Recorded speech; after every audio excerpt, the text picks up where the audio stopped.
Your Excellency, distinguished Madam Vice President of the United States of America, distinguished ladies and gentlemen, this is a very important moment in our relations. But first and foremost, under these circumstances which we are facing right now in Europe, behind our eastern border, in Ukraine, friendly to us and with us, where the Russian troops are carrying out a barbarous aggression, murdering innocent people, murdering civilians, bombing maternity hospitals, from which, under dramatic circumstances, wounded women right before labor are being carried out. None of us has ever expected that we would be able to see such scenes in the 21st century, especially. It is a great satisfaction to all of us here in Poland that Madam Vice President of the United States of America, Mrs. Kamala Harris, is here with us in Warsaw, in our country. And she's demonstrating the strength and depth of the transatlantic and allied bond, demonstrating decisive engagement and commitment of the United States to the security of NATO's eastern flank and to Europe as a whole. Let me stress very forcefully, there is no doubt whatsoever that, together with the United States and our other allies, within the framework of the North Atlantic Alliance and along with the entire free and honest world, we stand with Ukraine. We stand with Ukraine, and we will try to do our best to make sure that Ukraine can be defended. Thank you very much, Madam Vice President, for coming. Thank you for our meetings today, for the conversations that we have had. We had a meeting just a couple of minutes ago. We had a private meeting, a tete-a-tete meeting, and we also met with Polish and American delegations. We discussed all the important topics, and I highlighted very forcefully how important it is, and I thanked also for the position of the President of the United States, Mr. Joe Biden. I thanked for the position of Madam Vice President and her team, but I also thanked for the position of the U.S. Congress. I thanked for this necessity and actually the imposition of effective sanctions on the Russian Federation. The United States is in the vanguard of those sanctions, and speaking honestly, these sanctions are working. Above all, thank you also for all the support which is being provided to the fight in Ukraine, to Ukraine which is defending itself. Thank you for the humanitarian assistance which is being supplied there.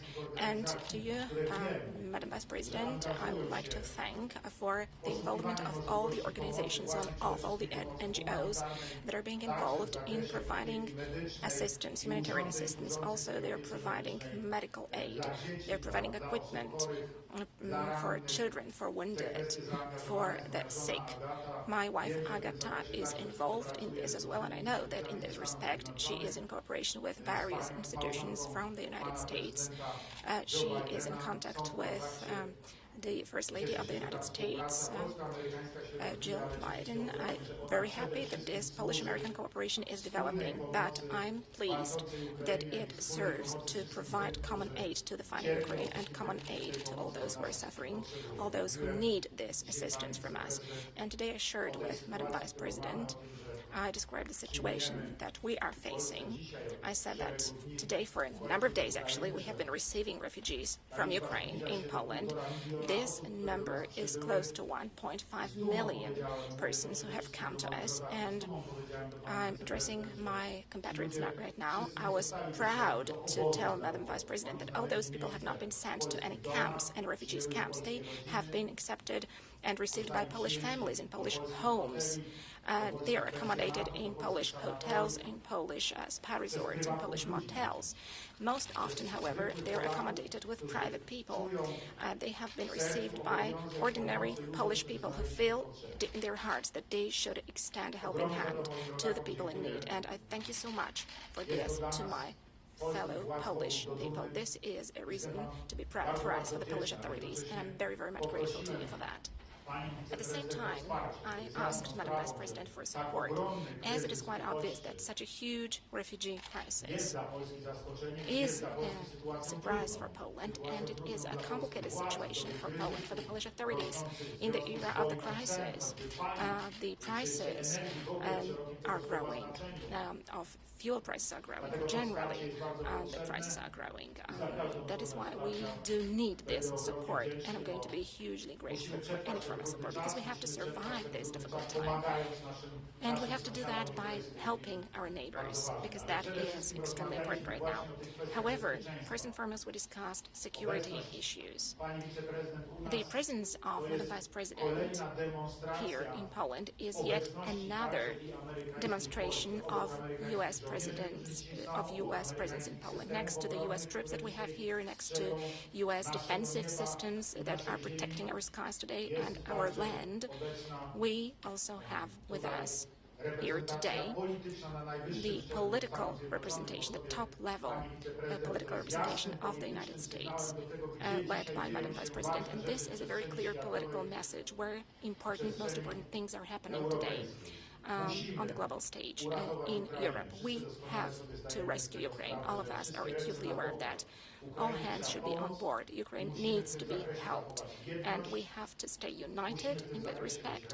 We need to stand together in this respect within the North Atlantic Alliance, keeping solidarity, speaking absolutely with one voice, just as we have to stand together in the European Union and in all the other international communities. We have to impose more sanctions on Russia.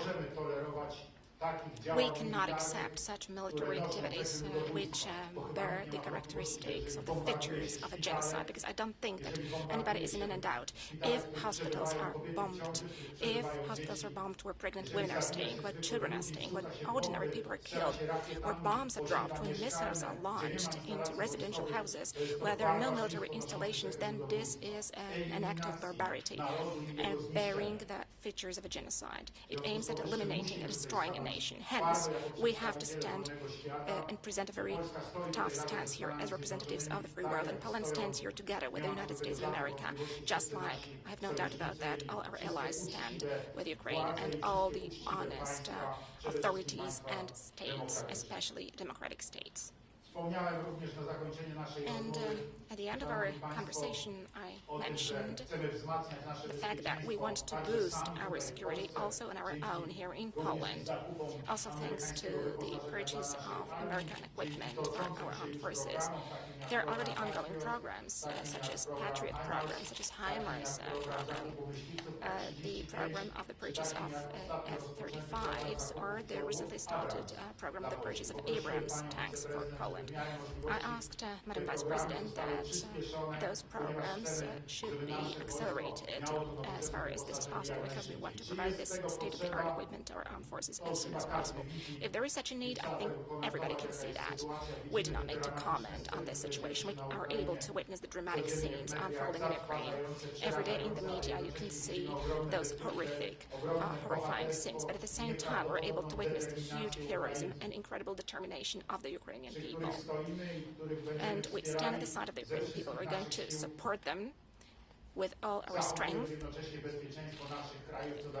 but at the same time providing the security of our countries, which is of crucial importance. Once again, thank you very much, Madam Vice President, for coming to Warsaw.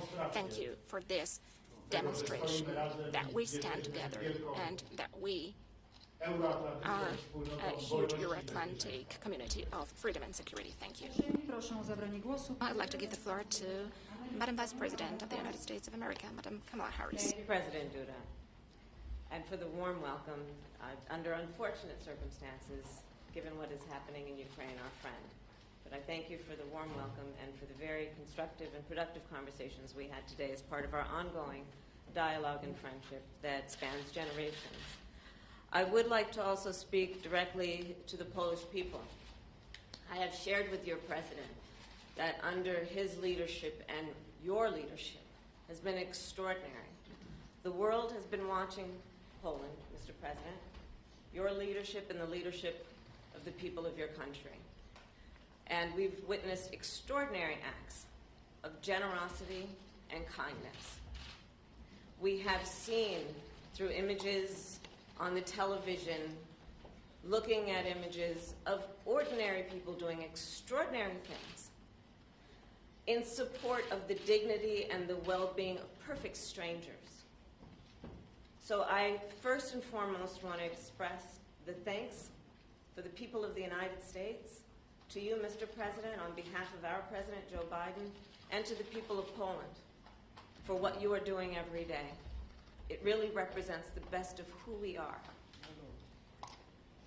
We are here, and I am here in Poland today, as part of an enduring, long-standing friendship and commitment between the United States and Poland based on shared values and priorities. I am here, standing here on the northern flank, on the eastern flank, talking about what we have in terms of the eastern flank and our NATO allies, and what is at stake at this very moment. What is at stake this very moment are some of the guiding principles around the NATO alliance, and in particular, the issue and the importance of defending sovereignty and territorial integrity, in this case of Ukraine. As President Duda has described, we have been witnessing for weeks, and certainly just in the last 24 hours, atrocities of unimaginable proportion. A maternity hospital, a children's hospital, where we have witnessed pregnant women who were there for care, for one reason, being taken out because they required care because of an act of violence, unprovoked, unjustified. I am here in Poland as an expression of the enduring and important relationship between the United States and Poland that again has been long-standing, but in particular on the issue of Ukraine is unified and is clear. We will do everything together in partnership, in solidarity, to support what is necessary at this very moment in terms of the humanitarian and security needs of Ukraine and the Ukrainian people. Today we discussed, Mr. President, many issues that relate to our special bond also, because I will say as a point of personal privilege, we have a substantial Polish-American community in my hometown of Los Angeles, but throughout the United States, who understands the relationship that we have on many levels, including the diplomatic, but also cultural relationships that span generations. And so through all of that, and in the spirit of those relationships and our shared commitments, our shared commitment to the importance of international norms and rules, you and I discussed today many important topics, in particular as it relates to the eastern flank. And we talked specifically about what we care deeply about in terms of our commitment, the United States commitment to Article 5. I've said it many times, I will say it again. The United States commitment to Article 5 is ironclad. The United States is prepared to defend every inch of NATO territory. The United States takes seriously that an attack against one is an attack against all. We are here today to restate that commitment, but also to do what we must do to reinforce our support of Poland and our allies through the EU and NATO alliance, in particular as it relates to troop deployment. We have recently deployed an additional 4,700 American troops to Poland. That's on top of the years of rotation of about 5,000 American troops in Poland. We are pleased to have announced this week that we have directed 2 Patriot missile defense systems to Poland, and today I can announce that we have delivered those Patriot systems to Poland.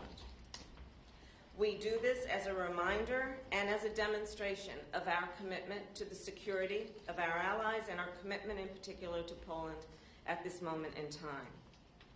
As it relates to the people of Ukraine, they have suffered immensely.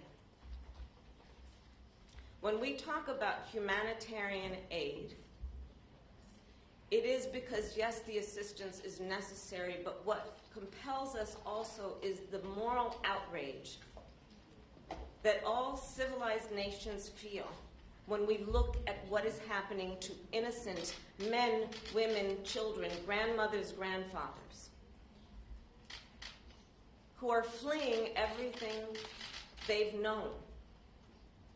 Our outrage, which compels not only our security assistance, but our humanitarian assistance, is rooted in the fact that also we support the people of Ukraine who have shown extraordinary courage and skill in their willingness and, yes, ability to fight against Putin's war and Russia's aggression. So today we are also announcing, in pursuit of what must happen, which is to provide humanitarian assistance, that we will give another $50 million, the United States will, through the UN's World Food Program, to assist with humanitarian aid.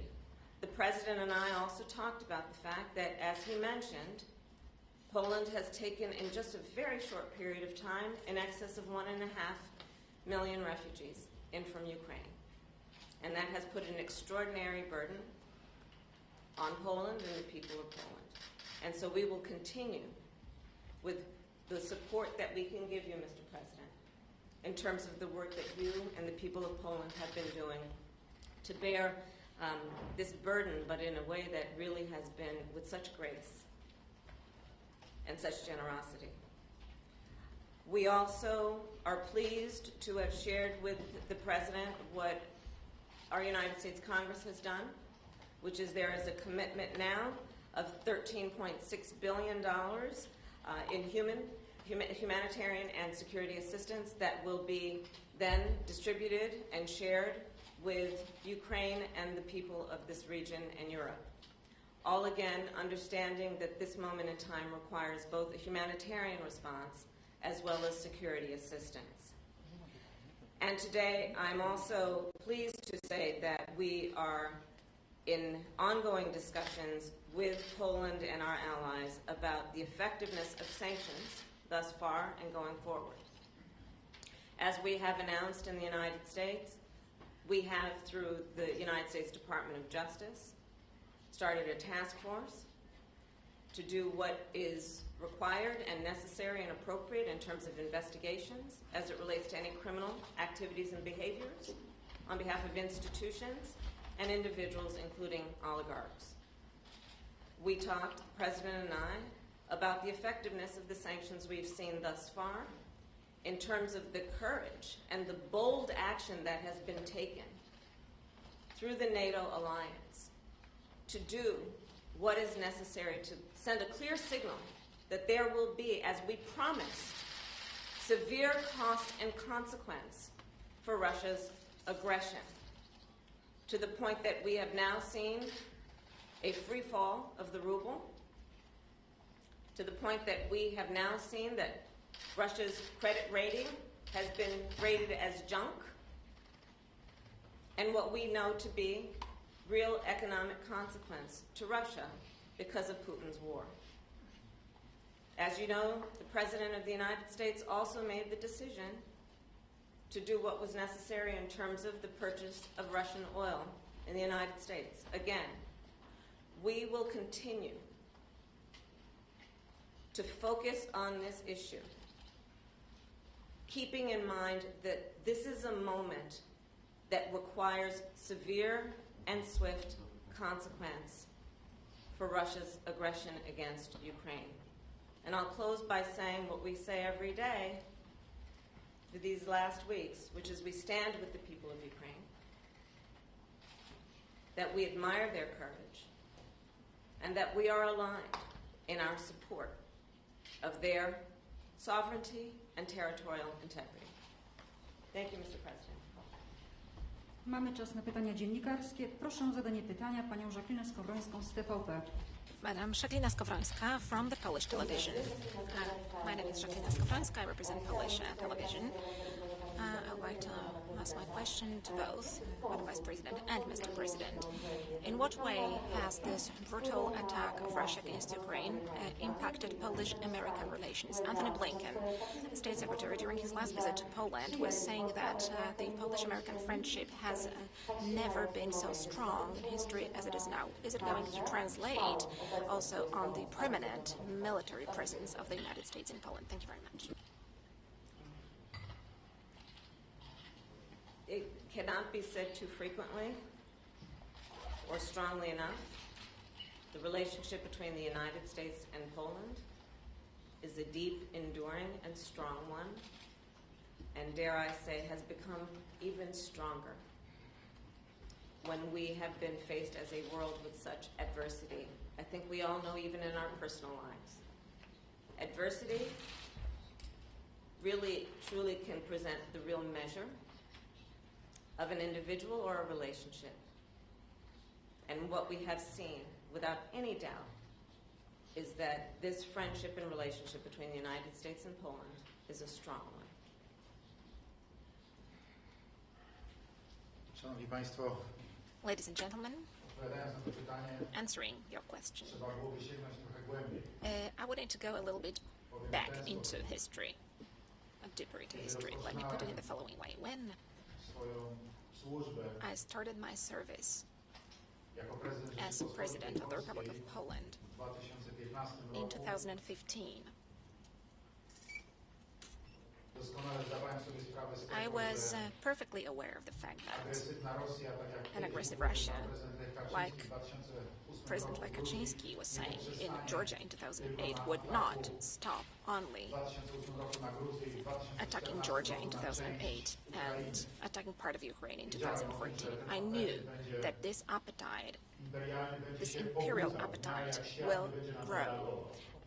if the world I że does not jeżeli react to świat nie that. będzie reagował, jeżeli Sojusz Północnoatlantycki nie If the stanie world twardo, does not react, if the North Atlantic Alliance does not to będziemy stand mieli up, kolejne ataki does ze not strony present Rosji, których być a może tough prędzej stance, czy then później we will ucierpi mój see kraj. more attacks from Russia, Rozpoczynając wtedy to which perhaps sooner or later also my country, Poland, would fall victim to. And when I started as President of Poland, I knew that I had to do everything that I could to protect Poland from such a scenario. One has to use very clear and strong words here in the presence of Madam Vice President of the United States. Those who understood well what I was saying back then, speaking about the Russian threat, were precisely the representatives of the United States, were the representatives of Barack Obama administration and the President himself back then, the US generals as well. And precisely thanks to their support, we were able to obtain the North Atlantic Alliance presence on the eastern flank. We were able to execute that strengthening of the eastern flank for the first time since we joined NATO in 1999. It was precisely a NATO summit in Warsaw, through, first and foremost, the decisions of the US President and his team, but also through the decisions of other allies whom we were able to convince, has led to putting this presence on the eastern flank of the alliance. And symbolically, in Poland, the United States is the framework nation. At the same time, the US soldiers came here and started their rotational presence in Poland. It is a rotational, but also a persistent presence, enduring presence. It is a back-to-back presence, so soldiers change, but the US Armed Forces are present on our soil all the time, and that was a breakthrough. If we recall the words of President Lech Kaczynski, which I've quoted many times, and he said those words to me back in 2008, he said, and I quote, "Andrzej, when U.S. soldiers are on our soil, when U.S. military installations are on our soil, when U.S. military equipment is put in our soil, then the whole world will be able to see that we are no longer a Russian sphere of influence. This is a true friendship." As Madam Vice President remarked today, a friend in need is a friend indeed. That is why I'm really happy that today, when we are in need and when the NATO eastern flank is in need, the United States, by the decision of President Joe Biden, has deployed additional troops. The U.S. is deploying more troops, and the U.S. is announcing the presence in our part of Europe and also in Poland. Because this is precisely the understanding of the geopolitics of strategic goals that have to be achieved by this geopolitics and by the three words. This is the understanding of the security. Is Polish-American presence today, if we look at the last couple of years, stronger than ever? Yes. Polish-American friendship, for sure, over the last 7 years of my presidency is stronger than before. And this presence here today in Warsaw of Madam Vice-President Kamala Harris is yet another strong of that. The presence of all the representatives of Mr. President Joe Biden's administration here recently on our soil. Also, this is evidenced by the frequency of contacts that I have with the President of the United States. We frequently talk and discuss the most important security-related topics and our mutual relations. Yes, of course, whenever we speak about great politics and friendship, this is this friendship in great politics, and this is the friendship between states. For sure, this is the friendship between Poland and the United States of America. It is very strong right now, the strongest perhaps ever in history. The next question will come from Nandita Bose of Reuters. Hi, Madam Vice President. Thank you for, and President Duda, thank you for taking my question. President Zelensky has strongly asked for better air power in recent days. And my question is, what kind of alternative plans does the United States have to get materials to help Ukraine defend itself? Especially now that you have declined Poland's offer on jets. Can you give us some specifics on what you discussed with the Polish leaders on this issue, Madam Vice President? And one for President Duda. The United States says, Mr. President, it was not consulted before you made the offer to make your jets available to the United States. Is that accurate? And did Poland act unilaterally in making an offer? If yes, why? Especially now that you have spoken about the strong relationship that U.S. and Poland has shared over the years. Thank you.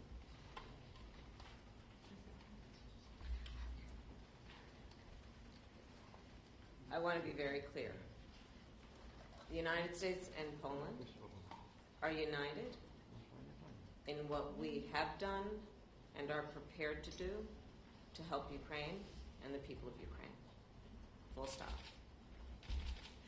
In terms of the work that the United States has done thus far, we have, as you know, given military, humanitarian, and security assistance, and that is an ongoing process. As I mentioned earlier, Congress, the United States Congress, has now made a decision for $13+ billion of U.S. money to go to Ukraine and our European allies to assist in terms of both their security and humanitarian needs.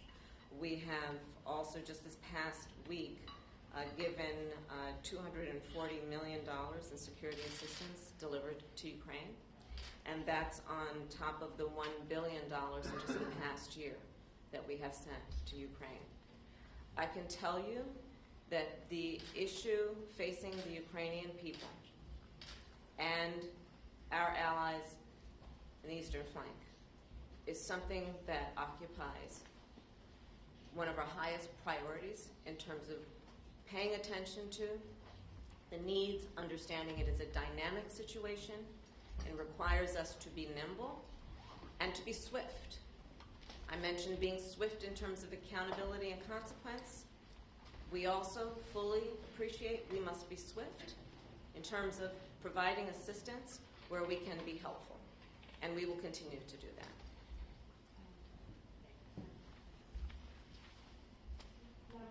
Any alternative plans, especially in light of the issue with Poland on jets? Well, we're making deliveries every day in terms of what we can do in terms of assistance, and in particular, when you look at what we've been doing as it relates to anti-tank and systems. That is an ongoing process, and that's not going to stop to the extent that there is. Thank you. Kolejne pytanie. Proszę o tyle. One moment, I need to give an answer as well. Madam,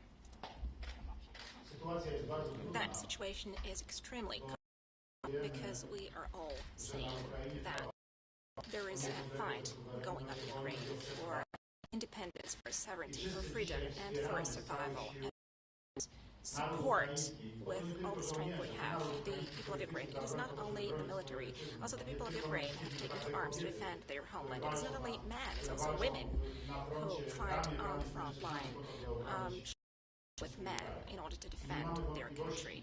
And we have no doubt whatsoever that they need help and assistance. Let me say something more. We accept that they have the right to demand this assistance from the international community. They can demand this support from them. We are getting them assistance and material assistance the best we can to do our best. Some expectations were addressed in a very strong vocal towards us.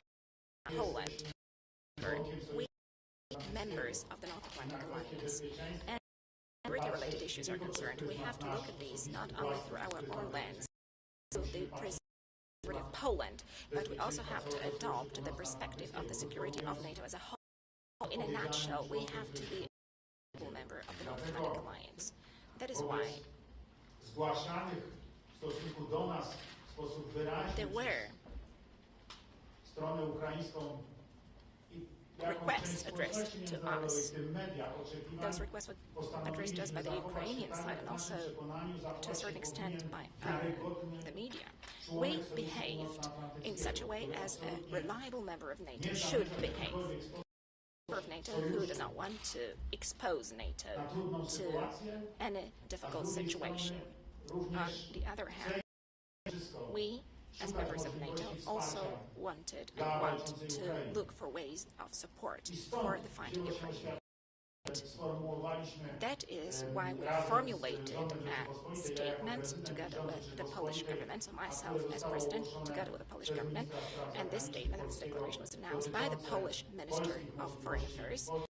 It talked about the Polish possibilities, military possibilities of assisting Ukraine. Simply, we decided to put those jets at the disposal of NATO, not expecting anything in return, because we stressed very clearly that as a gap filler for the donated equipment, we were able to buy we would need as a replacement, and we ourselves were ready to provide our equipment free of charge, but we wanted NATO as a whole to make a common decision so that Poland remains a credible member of NATO, not a country who decides on its own on important issues which impact the security of NATO as a whole, which would impact the security of all members of NATO, also our neighbors who are part of NATO, members of NATO. Thank you. Another question, Mrs. Maja Wójcikowska, TVN 24. Madam Vice President, each day we can see death and unimaginable suffering of the Ukrainian people caused by decisions made by Vladimir Putin. My question is, will the U.S. Supporting international investigation into war crimes committed by Russia in Ukraine, and can you see any political future for Putin? I to jest oczywiście też pytanie do pana prezydenta o tę polską stronę i przyszłość. This is also the question to the Polish president.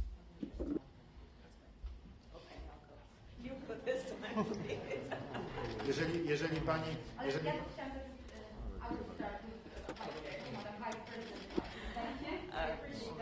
Not at all. We are very clear.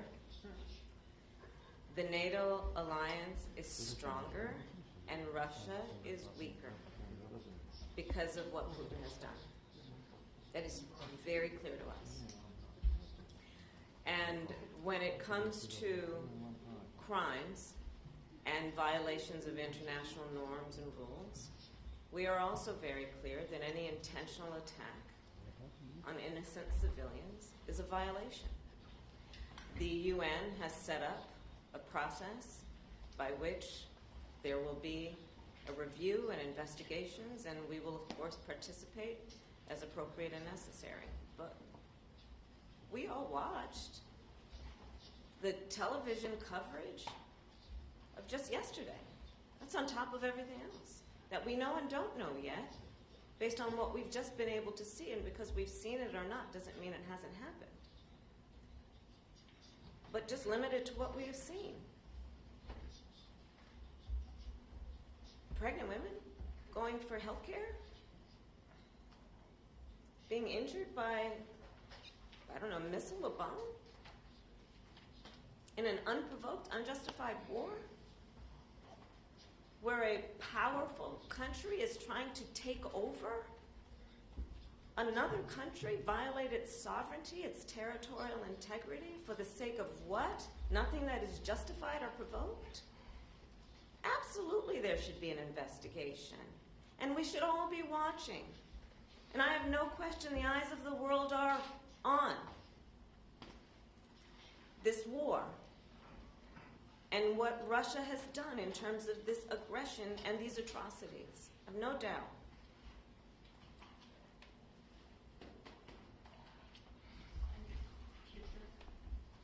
Dla nas oczywistą sprawą jest, It is obvious to us that na Ukrainie in Ukraine, Rosjanie, Russians are committing war crimes. mam nadzieję, że I oczywistą hope sprawą that w przyszłości również dla also in the future, Trybunału it will be Rozpoznania obvious Przestępstw będzie for a court investigating those issues who bears responsibility for that. Natomiast proszę pamiętać, Now, o tym, please że remember uchodźcy that z Ukrainy the przybywają refugees w tej from chwili do Ukraine nas. are coming to us right now. Cały czas przez naszą granicę przechodzą ludzie, Right którzy byli now, as we świadkami speak, there are people crossing our border who witnessed their houses destroyed, who saw their neighbors being killed, who saw hospitals being bombed, who saw civilians being shot at, children being shot at. To są dowody These zeznań are świadków. proofs. These are the reports of witnesses, and they also have those proofs on their smartphones. If you look at those footages, it just makes your blood curl. Such scenes are happening today, and they have been happening over the last days in Ukraine. And their perpetrators are Russians.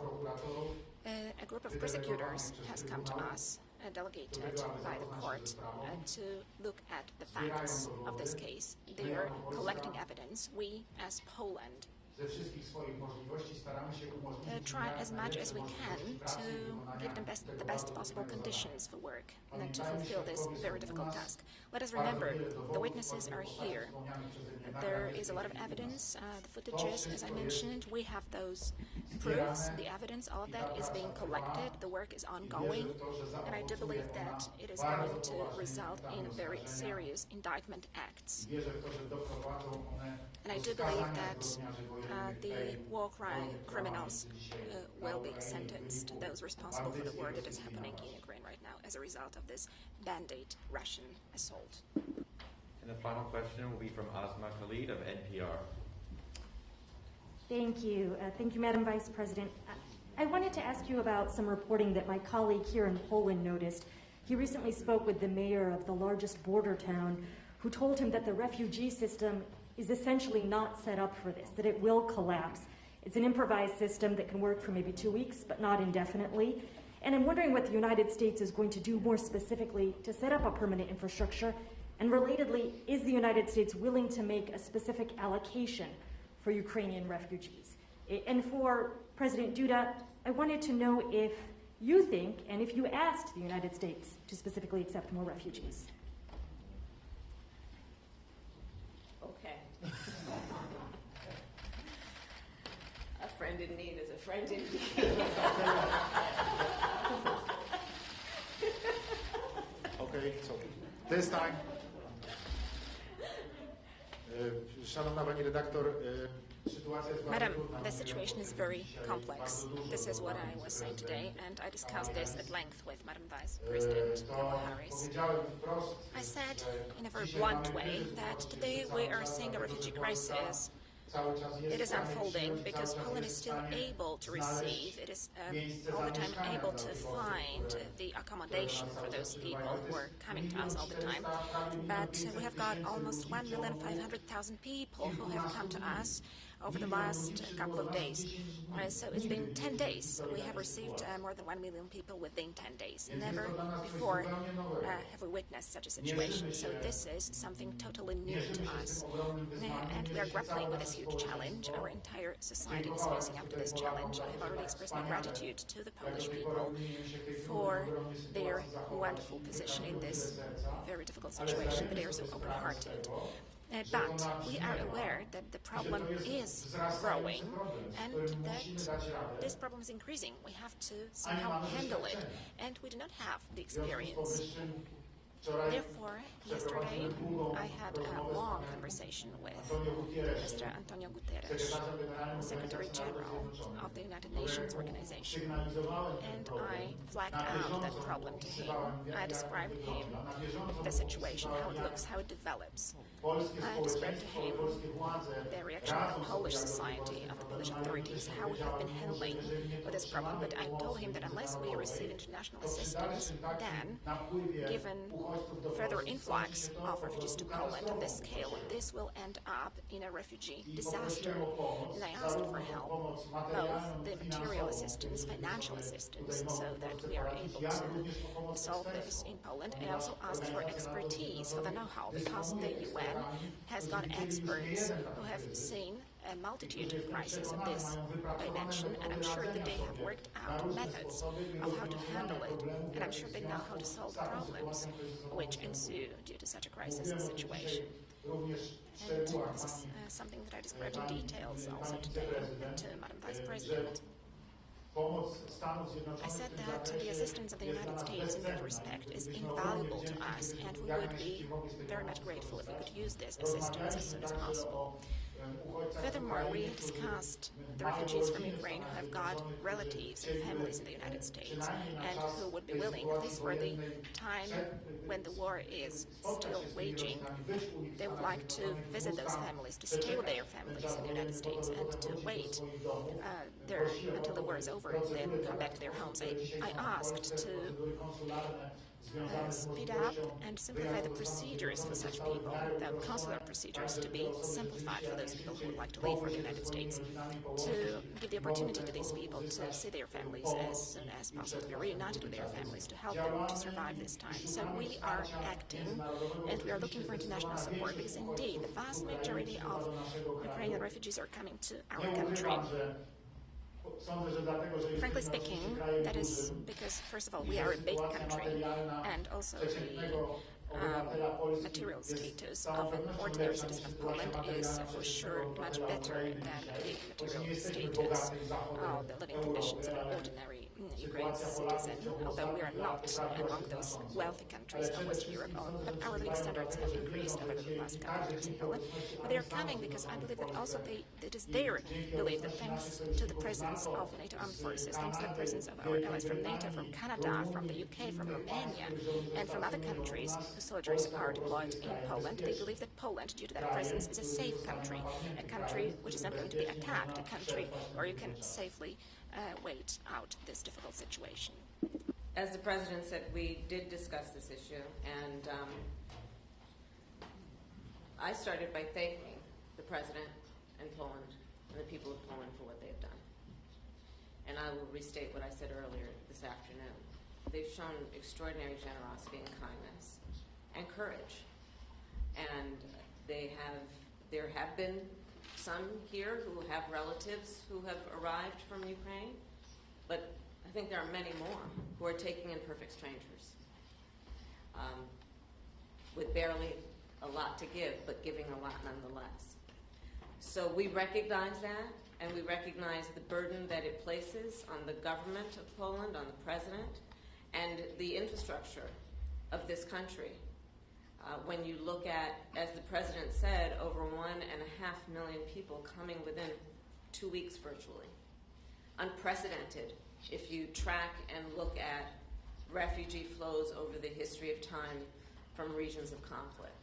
So the United States is absolutely prepared to do what we can and what we must to support Poland in terms of the burden that they have taken on, that I think all of us who understand the moral obligation we should feel to help people who are fleeing harm and seeking refuge, the burden we should all be prepared to take on to support those people who are fleeing their home when they don't want to leave.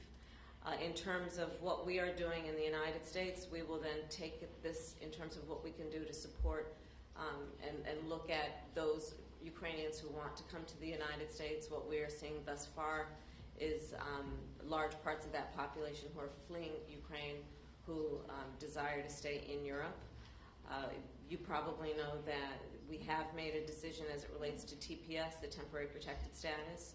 So for Ukrainians that are in the United States whose visa may expire or has expired, if they were in the United States before, I believe it's March, I don't have the exact date, they will be able to stay. They won't be required to leave even though their visa has expired, because of course we would not send them back to what is a war zone.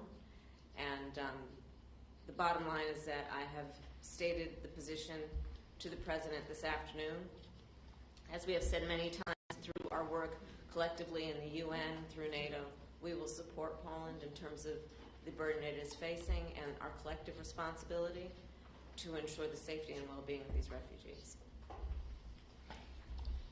Na tym kończymy konferencję prasową. This concludes our press conference. Thank you very much for your participation, ladies and gentlemen.